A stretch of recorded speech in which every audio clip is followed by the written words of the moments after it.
Please read the disclaimer.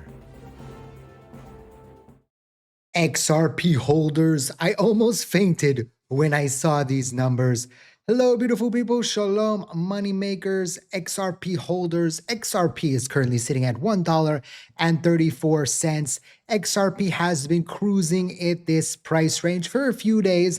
The question is going to be, is XRP and the rest of the crypto market able to break out, or is XRP going to continue to be in this consolidation zone for the foreseeable future? We'll try to answer this in the video, plus the latest and the greatest news. Now, all I ask from you as XRP holders, the XRP army, is to give me a beautiful smile, to send out those good vibes. I need them. I need your vibes. Smishity smash that like button. Listen, recently, you guys have been lazy. It's not your fault. It's life.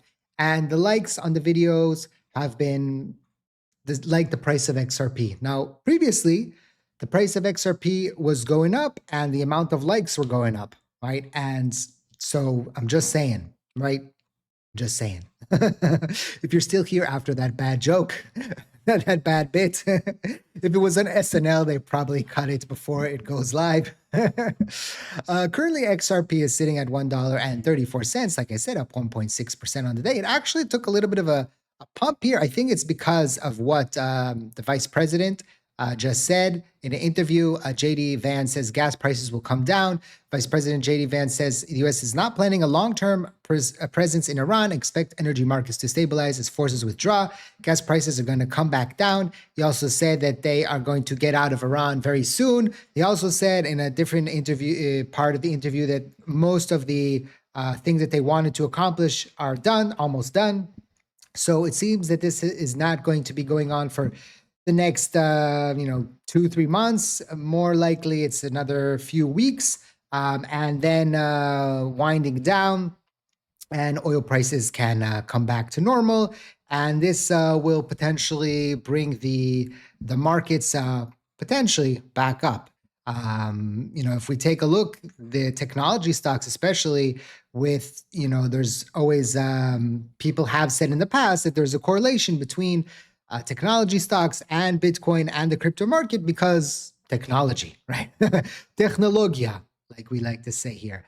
And so right now, US technology stocks have rarely ever been this cheap. S&P 500 Information Technology Index is now trading at a 4% forward PE premium to the S&P 500, the lowest since January of 2019. This percentage has fallen 32 points since October 2025, one of the largest discounts on record, right? In other words, tech stocks are cheapest relative to the broader market they have been in 7 years. Now, of course, a lot of this has to do with Claude and the fear of AI, but still, by comparison, the technology sector was 47% more expensive than the S&P at the June peak of 2024. Tech stocks are now on track to become cheaper than the S&P 500 for the first time since 2017. Is it time to buy tech? Is it time to buy crypto? That is the question. As always, I just want to remind you that this video is for educational purposes, for entertainment purposes only, not financial advice. Always do your own due diligence before you decide to invest. I do not know what the prices of XRP, what the prices of crypto are going to do day to day. I don't know what stocks are going to do day to day. A lot of what happens in the past year and a half or so has to do with what Trump is doing, what AI is doing, what the Clarity Act is doing. So, a lot of factors move the assets day to day. So just remember that. Also remember that I will never contact you on social media asking you to sign up to anything or to send me anything. Those are scammers, those are imposters. Please be very careful out there, okay? You can see lots of green right now. Siren is wild, right? Look at the graph. I don't know what's going on here. Up and down and up and down and up and down. Stay away. It just makes big bubbles. I was like, whoa, I didn't realize that the numbers were this big. Central banks are expanding money supply again while telling you policy is still tight. Across the 6 largest economies, the data is moving in the same direction at the same time, right? China is at 49.96 trillion and up 2.73% this month. Europe is at 19.4 trillion, up 2.71. US is at 22.67 trillion, up 1%. Germany and UK are already at new highs, with Japan being the only major economy still recovering. When you combine all this, the global M2 is now pushing to new highs again. It is the same liquidity setup that has driven every major market cycle. M2 is simply the total money in the system. When it expands, more capital enters financial markets and starts chasing the same set of assets, which pushes prices higher. When it contracts, liquidity is removed and assets are priced lower. This relationship has played out very clearly over the last few years. In 2020 and 2021, M2 expanded aggressively, and the period led to a broad rally across stocks, crypto, and real estate. 2022, central banks tightened, M2 contracted, and most every asset corrected. Now the direction is reversing again with US M2 back to all-time highs and growing. Now this is interesting because we have talked about this in the past, how crypto market, Bitcoin was tracking the M2, and there's a huge gap right now. So the billion-dollar question or trillion-dollar question is, will it catch up, right? Or will it mustard? But I'm allowed one dad joke a day. Don't say I can't. This is the big question. We'll find out in 6 months or so. I was just talking about this with my dad earlier today. We have a conversation on the crypto market and technology stocks, and how we're down big this year, and how and where it will recover.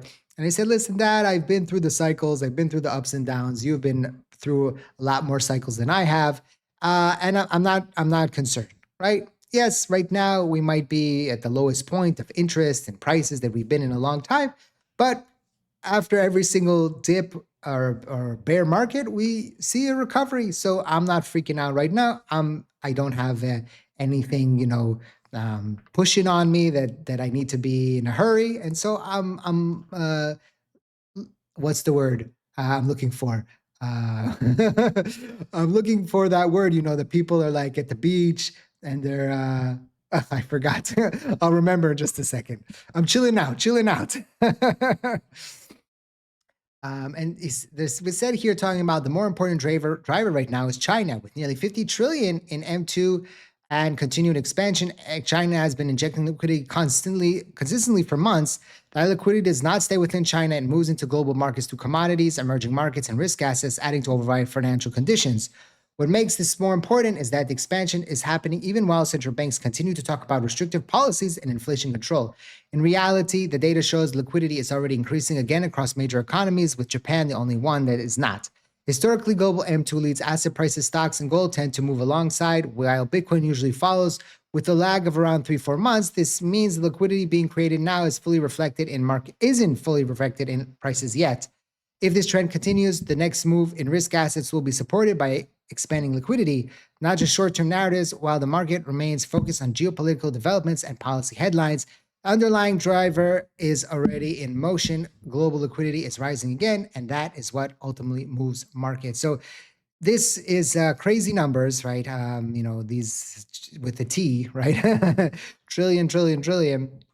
And we'll see. We'll see if 6 months from now. Right now, let's say we're in April already, right? Because next week is April. Wednesday is Passover. So we're getting close to the summer already. So 6 months will be in October again. Maybe this October will be good. I don't know, right? 2026 will give us a retribution for 2025. Maybe, I don't know. We'll see. Ripple CEO is expecting a record Q1 and Clarity Act signing delay. Brad Garlinghouse says Ripple expects a record first quarter and warned the Clarity Act is unlikely to be signed by the end of April. So Ripple, we've talked about this, how the gates have opened for the crypto market, but also for Ripple. And it seems that this is going to be their best quarter ever. They're not a public company, so they don't have to tell us what their business was, but it's going to be very interesting to see how this continues, and will it affect eventually the price of XRP? Will we see a detachment from the rest of the crypto market? I forgot, I wanted to talk about this before, but Iran on the peace talks, they're saying that,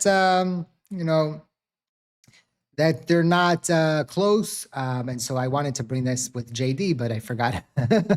Technical difficulty time. I did that on purpose so I could sing the technical difficulty time song, because I know you guys love it. Lawmakers just unveiled a draft crypto tax bill proposing a stablecoin exemption for transactions under $200, but excluding any Bitcoin tax exemption. So this is, going to be important if we are going to see a widespread adoption of stablecoins. We're going to have to touch on the taxation of it, because in many countries, not just the US, any transaction that is under crypto is considered that you have to file a report on it, right?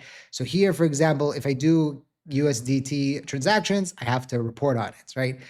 In the US, they're talking about potentially anything that's under 200, you would have no, you don't have to, no tax, and you don't have to report it.